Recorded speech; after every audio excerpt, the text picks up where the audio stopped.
All right, welcome to the podcast. I'm hanging out with Steve McVicker, co-founder of Matt and Steve's. How you doing, sir? Doing great today. How you doing, Mark? I'm fantastic. So let's start with the question of what is Matt and Steve's. I'm curious about the origin, but just a snapshot of what you guys are all about. Right. I guess I'll kind of give you the backstory real quick to kind of give us a little backstory and kind of how we got started. This is kind of the Matt and I were bartending. We're roommates, best friends at the time. We just thought we could do something better than a celery stick and a Caesar. We saw how many Caesars we served at the bar, and all the celery was come back. We had to cut it. We had to prep it. So we knew we needed a vegetable long enough to stick out of a glass. So we went to a local fruit market by our condo back then. We found this KY, or flat bean it's called, that we use, and we still use it to this day. And it had some great length. And then we did that, and we're like, I don't know how to pickle stuff. Matt's like, I don't know how to pickle stuff, but he grew up in Northern Ontario, so his mom was pickled stuff. So we called her up, and we're like, Matt asked, like, how do you pickle stuff, Mom? And she was just like, well, write this down, boil water, boil vinegar, add your spices, and then, disinfect your jars, make sure you got the cap on.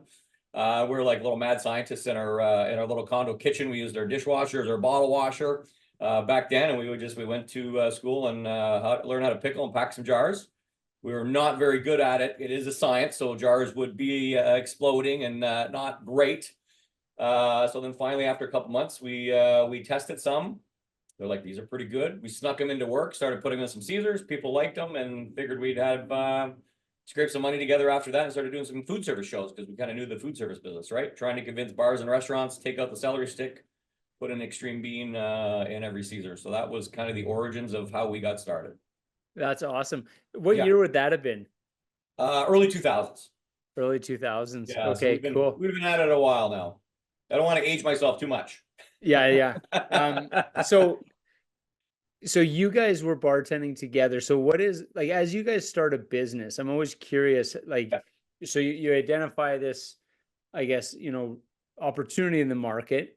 Sure. You guys start a business. How long did it take for you guys to realize that this is something that that you guys could grow or could potentially become a real business? Yeah, it took a while. Obviously, we always say you don't know what a pickle bean is until you know what a pickle bean is, right? So a lot of people thought we were a little crazy. Like, you guys are going to do what? Yeah, we're going to pickle beans for Caesars. It's like, great idea, right? But we knew it took a while to kind of grow, obviously, distribution and kind of introduce it to people. But when people tried it, they had a great reaction to it. They loved the product. So we always knew we had a great product.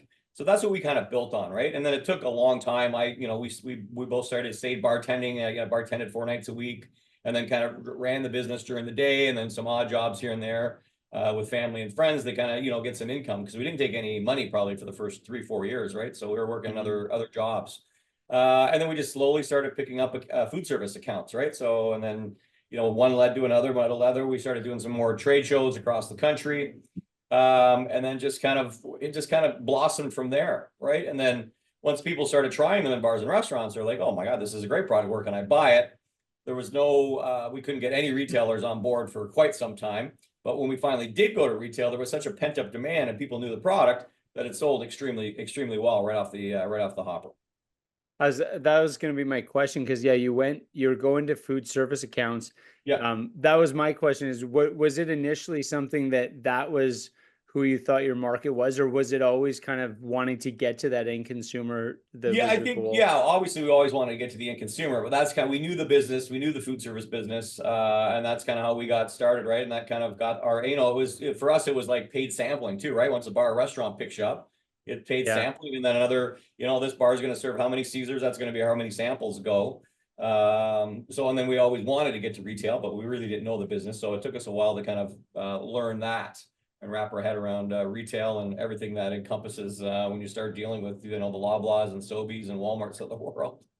I'm sure that's a lot. That's a whole new podcast right there, is just the learning curve of dealing with those guys, I'm sure. Yeah, absolutely. And we're still learning today. It never changes. So it's always evolving. And, I think that's one thing that we're really good at Matt and Steve's, is kind of that culture of learning, right? So we have like a little library of books, and, we're always looking at podcasts or what's going on. And so I think we're really good at that continuous learning. And we try and cultivate that culture here at Matt and Steve's with the whole team. No, I like that. So as you guys start out, and you grow, you get to the point where you're like, okay, this is a viable business. We're going to be able to commit ourselves to this. How do you, the two of you kind of define your roles? Because, you know, it's always, I'm always curious how people land in the position that they land. So maybe what is your role? What is Matt's role? And then how did you guys kind of come to that? Yeah, well, at first we did everything, Mhm.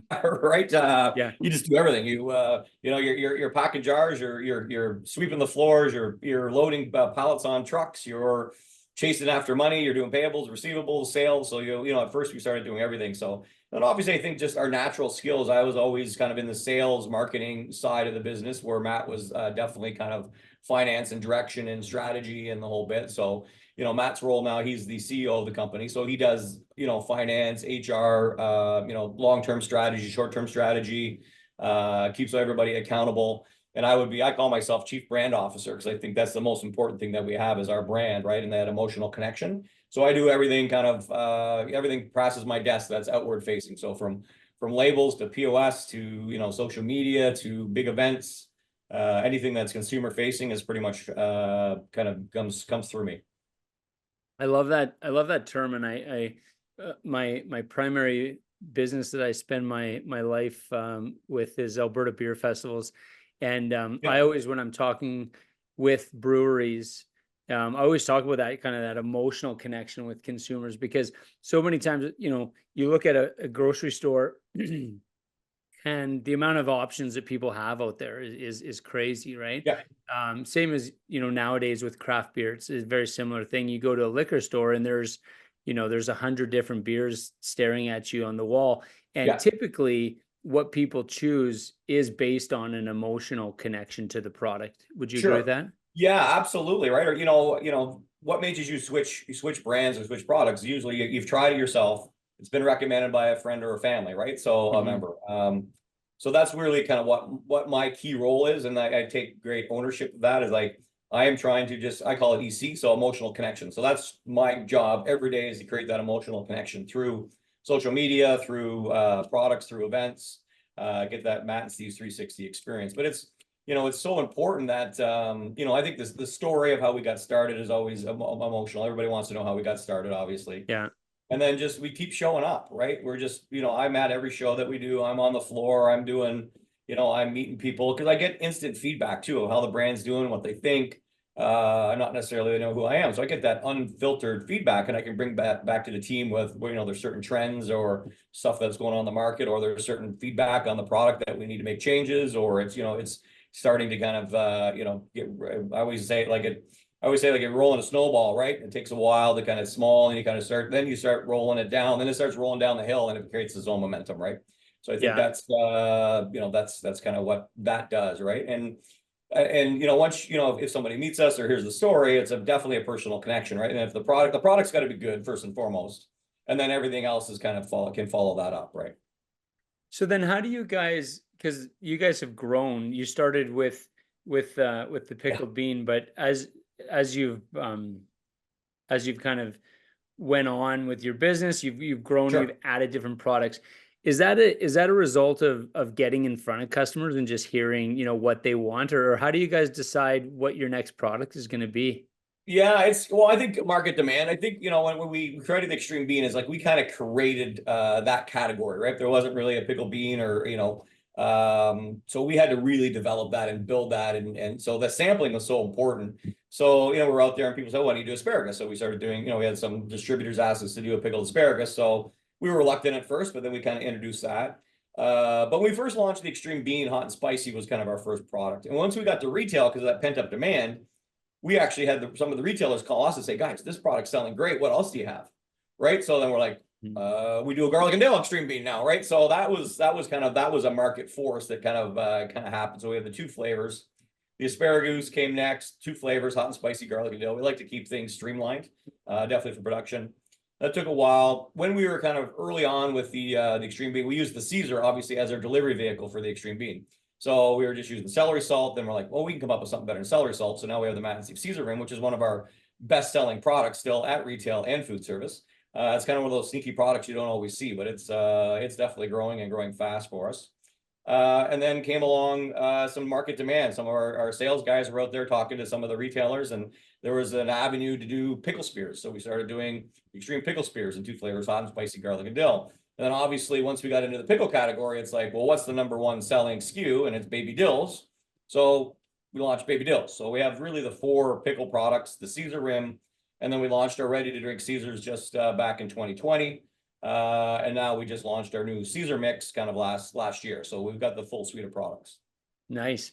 Yeah. So one of the things we were talking about, I think before we hit the record button, but when you have a brand and it's important that you guys are a fun brand. I think that the category that you guys are in is all about fun experiences.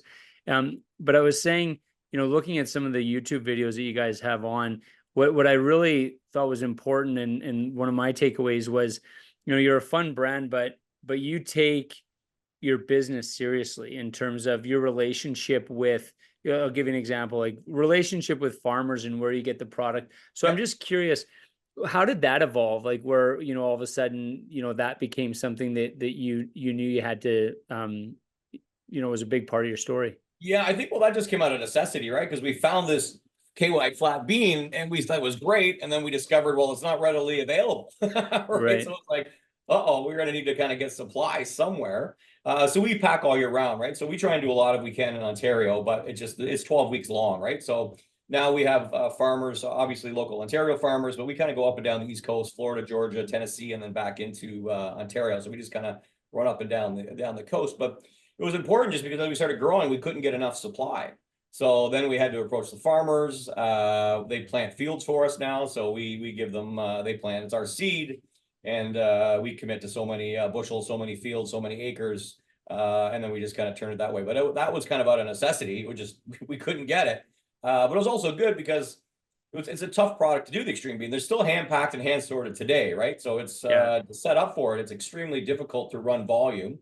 So that's been good. The bean that we've been used is good. So it's really kind of kept some competitors out of the market just because it is so labor intensive and it's such a hard bean to get.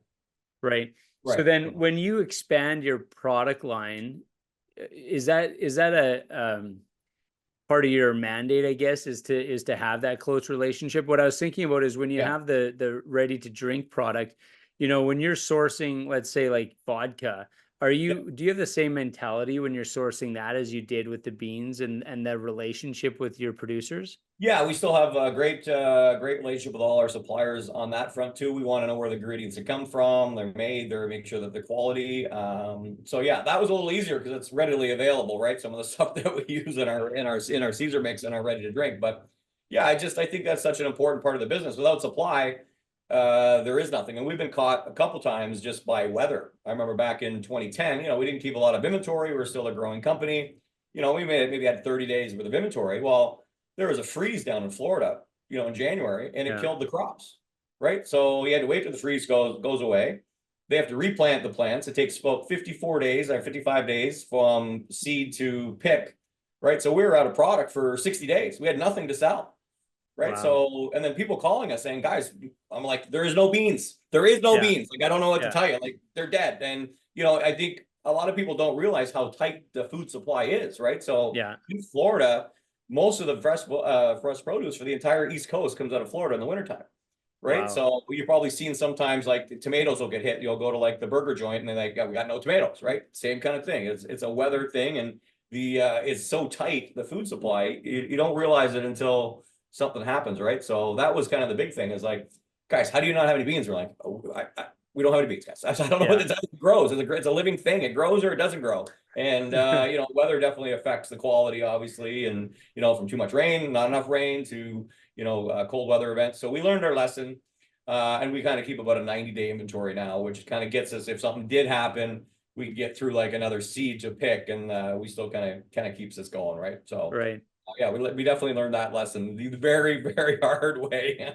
The learning curves of running a business. Honestly, though, like I think, and I hate using the word COVID, but if that taught us anything, like to your point, supply chains, we just take for granted in North America for the most part. Like if you want, you know, a tomato, you go to the grocery store and there's 8 different types of tomatoes and there's 1,000 of each of them, you Yeah. know? Yeah. And all of a sudden it's just like, oh shit, where's this or where's that? So people don't realize by and large, yeah, just how tight things How are, tight it right? is. It is, you know, and it's if it's not there, if it didn't grow, it didn't grow, right? You got to Yeah, replant and you got to wait. Right? There's yeah, nothing else you can do. that's So funny. yeah, it was definitely it was definitely tough on sales for about 60, 90 days. So Yeah. not having a lot to sell. And I think that was one of the also kind of pushed us into diversification also, right? So you know, Yeah, for so sure. okay, kind of easy to risk a little bit. If one goes down, at least you got some revenue coming in some other products. So that was definitely, yeah, definitely a tough lesson to learn, but it is what it is. So when you look at kind of, you know, the 20 some years that you guys have been in business, um, what are some of the challenges that you guys have seen? Because, you know, you've like, you know, you look at it, you've been through recessions, you've been through Yep. pandemics, Yep. you've been through obviously crazy weather situations. So what are other challenges that you guys have had to kind of Yeah, I think like get any over? business starting up, obviously financing when we first started was tough. As we started to grow, right? You need to invest in front ahead of the curve, and you know back then banks weren't so friendly to us. So it was we were all self-financed back in the day, which was tough. So that kind of that held us back from growing as fast as we wanted to. And then as the company started growing, then we got into we had great relationships with our bank today, but you know back then it was like if we wanted $1,000 loan, we had to put up $1,000. I'm like, guys, if I had $1,000, I'm not going to come to you for $1,000, right? So it had to be Yeah, fully 100% secured. So that was definitely financing. Production, you know, we didn't know anything about manufacturing on a large scale, especially vegetable manufacturing. So all the CFIA and FDA and all the food safety and all that stuff we learned as we went. yeah, And then just scaling to meet demand as we bring on some big retailers, you add new products, and then just kind of the growth and, are we investing far enough in front of the curve? Or are we behind the curve? So those are kind of like, trends, what was happening. So those are, yeah, all definitely learning curves. And then definitely obviously sourcing, jars, caps, labels, all that stuff too. Got to learn it all. Right. yeah. So, and we made lots of mistakes and we'll still make them, but as long as we learn from them and move on and get better, that's the whole point. Right. So, Yeah, absolutely. So are you born and raised Ontario then? yeah, I was born in Guelph. Okay. Yeah, I lived in Guelph most of my life, then moved to Mississauga, ended up in Oakville. I live downtown Toronto now. Yeah. He's a Northern Ontario guy from just outside Sudbury, a little town called Massey. He moved here to go to school and then never went back. So he's was in Mississauga with us when we lived together, and now he's in Oakville. So how did you I have a cousin in Oakville. Yeah, I really like that whole area is beautiful. yeah, It's that's a great amazing. part of the How did world. you guys land on, you know, staying in Ontario? Because I'm guessing, you know, if you look at different areas of Sure. Canada or even going into the States, there's pros and cons. Why did you guys land on Mississauga and Ontario for your headquarters? Yeah, I just think obviously we were from here. It was easier. And then as we kind of got going, I think the whole made in Canada thing was always been on our label. It's created by two guys from Canada. And I think producing in Canada or Ontario or locally, I think that's really important to people too. Or, a lot of your food supply is like, especially pickle products, it comes from India, it's coming from China. It's like you don't really know what's going on. So that as we grew, that was very important to support, made in Canada local jobs, so and that's really kind of come back to us. So that's a really big part of us, also our emotional connection. I do believe in the story is like, yeah, we're proudly Canadian, made by Canadians for Canadians, right? And I Yeah. think that's more. I think even coming out of COVID, that was even more and more relevant and important, right, Yeah. to people. So yeah, that's why here, like we've looked, we when we obviously we could do it a lot cheaper elsewhere, right? But that we're committed to staying in Ontario and or staying in Canada and producing our product in Canada. Yeah. So for those reasons. So one of the other videos that I was watching, you guys were talking about, you know, the people that work for you. Yep. So I'm curious how that evolves because, you know, it just seems to me that there's some things that people can do to create cultures. So you can do it intentionally, but there's also oftentimes just kind of a luck factor in terms of like you look back and be like, holy shit, we have a really cool culture. So for you guys, when you talk, like, when you think about like who works for you and maybe just describe what your culture is and if that's important to you and why it's Yeah. important to you. Yeah, I think yeah, culture is super important, right? And I think when we're hiring people, it's like they've kind of got to fit in, right? Now we have like production, a lot of production people in the back. We have the front office people, so it's like yeah, it's got to be important. And we try and create a fun, safe environment. Obviously, working, packing, hand packing produce is not the most glamorous in the world, but we try and have some fun back there and kind of keep it light. And it's a clean, very clean room. So our plant stands up to any pickle plant in kind of Canada from that standpoint.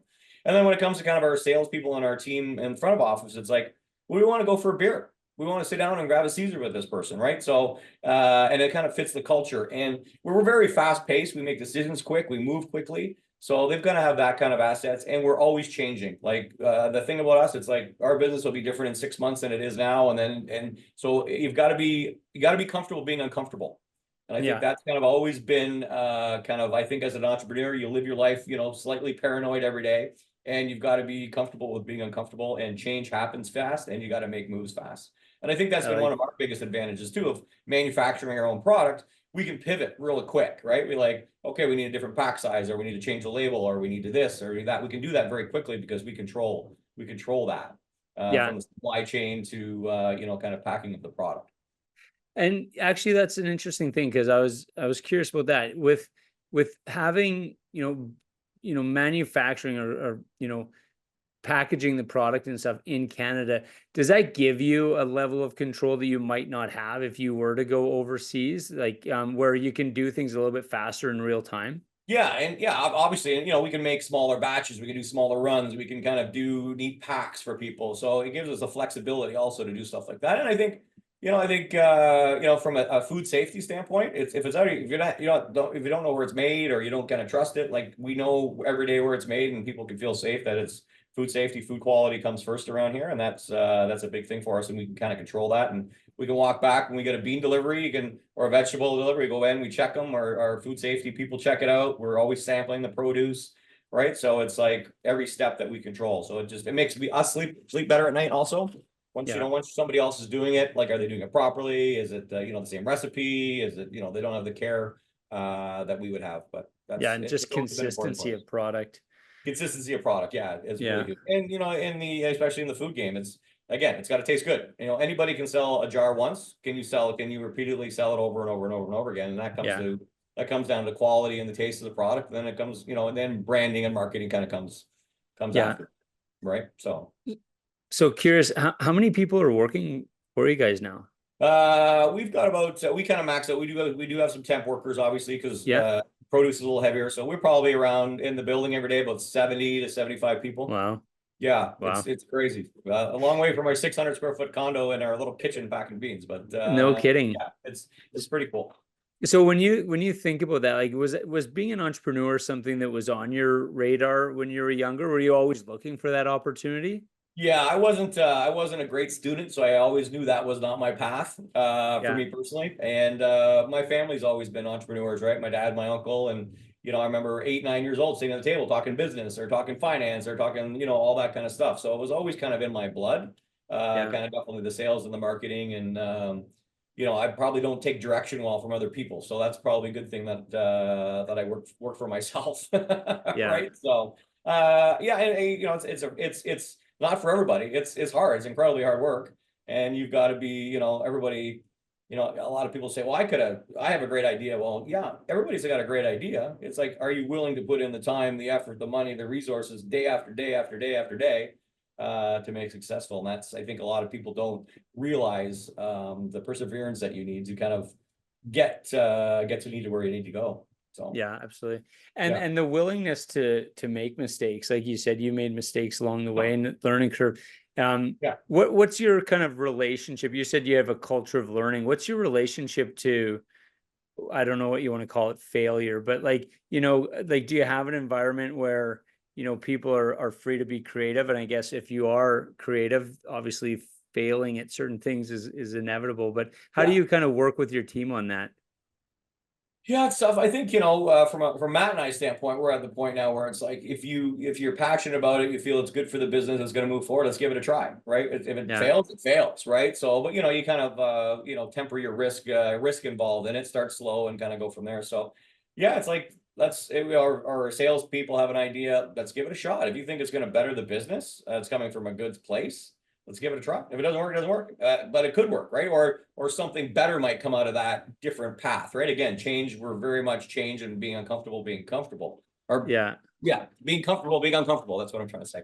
Yeah, absolutely. That's kind of the culture, right? So let's give it a shot. Like, who knows what comes out of that, right? So some of the best things come out of those mistakes or that path that you didn't think of. It kind of pushes you in a different direction and pushes you to think differently, which the other opportunities arise from. Yeah. So you mentioned you came from kind of an entrepreneurial family. Yeah. Do you have, I guess, currently, or when you look back at it, do you have mentors that have helped you get to where you are?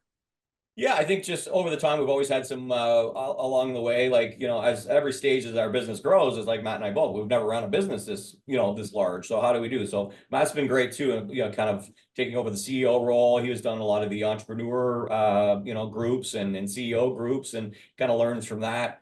I'm very much kind of learn about podcasts. I'm always looking at marketing stuff and things like that, right? So we're very good at that. And that kind of goes down to the entire team, right? Like, we need to learn this. Let's go. Let's learn it. Yeah. So we're very open about that, right? And we've had business coaches, obviously, that have helped us along a long way, and that's been so valuable, right? And that kind of came in a long time. And I remember we're like, Matt comes to me, he's like, I think we need somebody to come in and kind of like reorganize and restructure and kind of just get us really focused. And he told me the dollar amount, and I was like, wow, that's a lot of money per day. But it was the best money we ever spent, and we spent 2 years, and we do it once a quarter, and it definitely changed our business, right? It changed our our meeting structure, our strategy, our, really pinpointed on what exactly our mission was, which we talked a little bit off when we weren't recording. It's like, our mission is to increase fun in people's lives, right? Mhm. So we might not be the funnest, we're not trying to be the funnest brand, but we take you from here, and if we can raise your fun level just a little bit, and that's why, like, if you look at all our pickle products, if you go to the pickle aisle, it's pretty dusty, it's pretty boring, and it hasn't changed for 100 years, right? So we've created characters. Obviously, the Extreme Bean, I'll use him as an example. He's got some rock, he's got cool shades. We've given him personality traits, right? So we've kind of made him real. And we do that with all our products. So it's just not a pickle vegetable anymore. It now becomes a brand and something to talk about, and it kind of, means something. So when you see the Extreme Bean guy, so we try and do that with all the products. And that's fun, right? It's a fun label. It's a fun way to market it. And then when we do all our, we're very big on experiences. So we're always in front of people. We have a great team that's very very enthusiastic. We're very engaging. We've got music in our booth all the time, and just is sampling pickle products or Caesars, whatever it may be. So we try and create a fun environment. Everything we do, it's like we look at the Matt and Steve's 360, like, how does this look, how does it taste, how does it smell, how does it feel, so we're very very big on all that kind of stuff. No, I love that. I'm actually I'm Polish, so my grandparents came here from Poland. So I love pickles. Like and I actually talk about them disproportionately. Can I ask you a super random pickle question? Sure. Okay. I was Sure. actually talking to my buddy Remo, works for Spalumbo's, which is like a well-known Yeah. like sausage place here in Yeah. Calgary. Like, if Yeah. you're from Calgary, it's like the Yeah, place. I know them well. Yeah. Nice. So okay, when with relish, so I guess I feel like relish should fall into the pickle category. Yes. Yeah. You said number one pickle is the baby dill, right? Yeah, the number one selling SKU, pretty much. Yeah.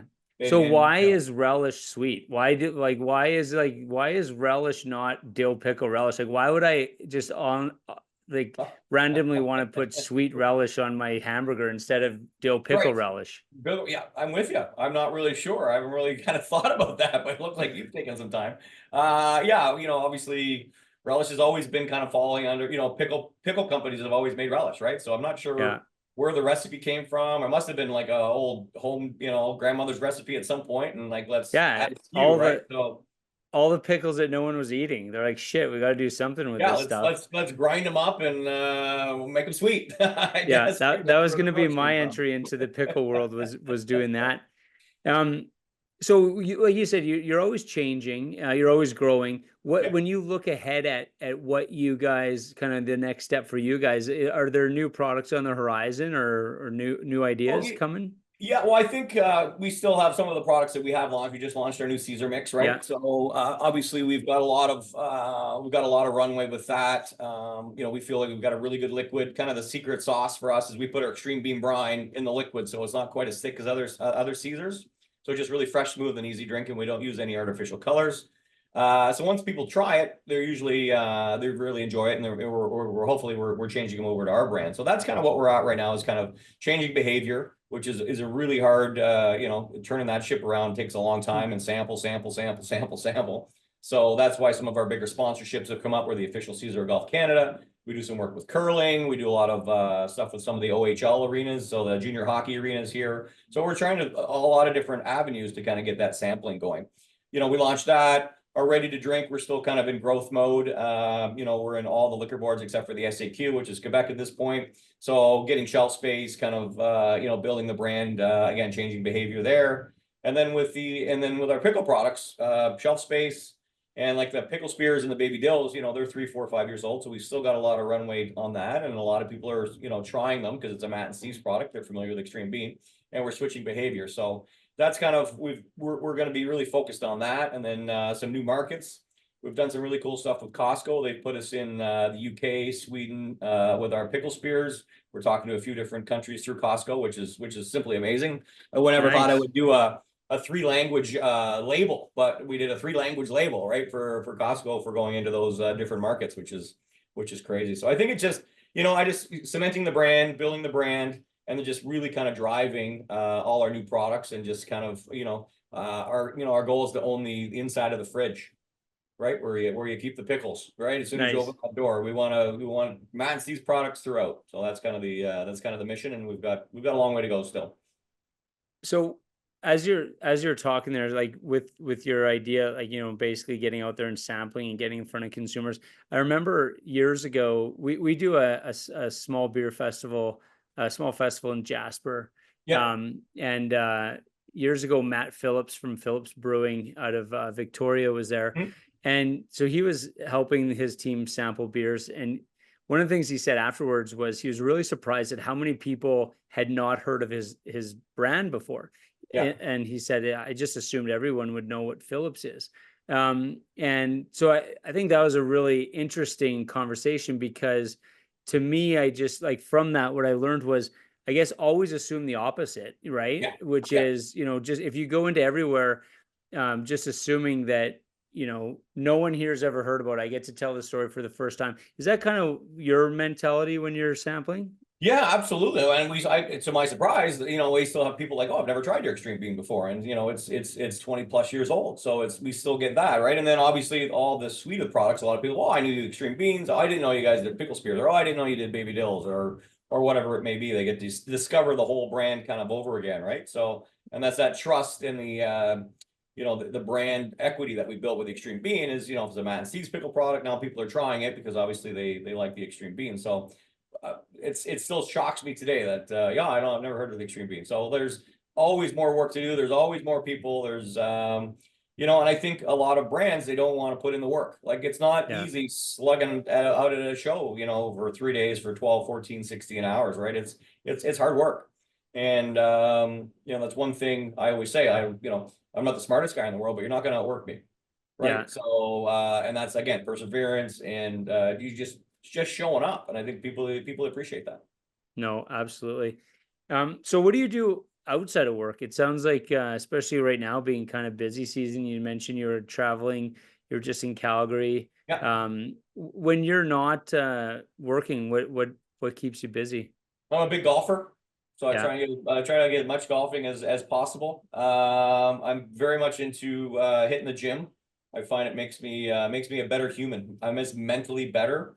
I eat better, I sleep better. I'm just a better energy coming out of me when I hit the gym. So I try and keep that up. And I as it gets busy, I pencil that is in my book. If I don't get in the morning, I'm like, guys, I'm going to the gym. See you later. But we'll leave in the middle of the afternoon, because it's important to me that I get it, and it makes me better at what I do, and it makes me a better human. So that's top of the list. Yeah. So yeah. So you and Matt have been business partners for, say, 20 years. Yeah. How long have you guys known each other? Geez, we're probably pushing 30 years, pretty much. Yeah.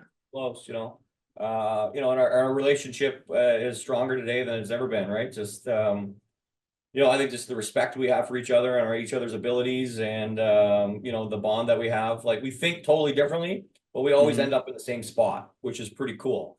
Yeah, So we're always kind of on the same page, but we go about it totally different, nice. which is pretty cool. Well, I So think that's important. You don't want to, if you have two people that see everything the same, yeah, you can't necessarily, grow a business as effectively as if you're looking at it differently. So the fact that you come to the same conclusion yet you're looking at it differently is yeah, huge.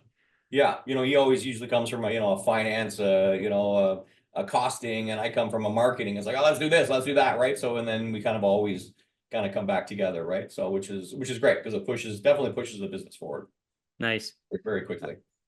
So your product, your RTD, your ready to drink product, is that available? So I'm based out of Calgary. It's Yep. available in Calgary? Yeah, it's in all the we're in Connect Logistics obviously out there, and we're Yeah. in, I think, 200 or 300 stores currently. So we have Nice. we have our 3 SKUs out there right now. We just added another. So we have our original lightly spiced. We have our hot and spicy, same base recipe, a little extra cayenne in the hot and spicy.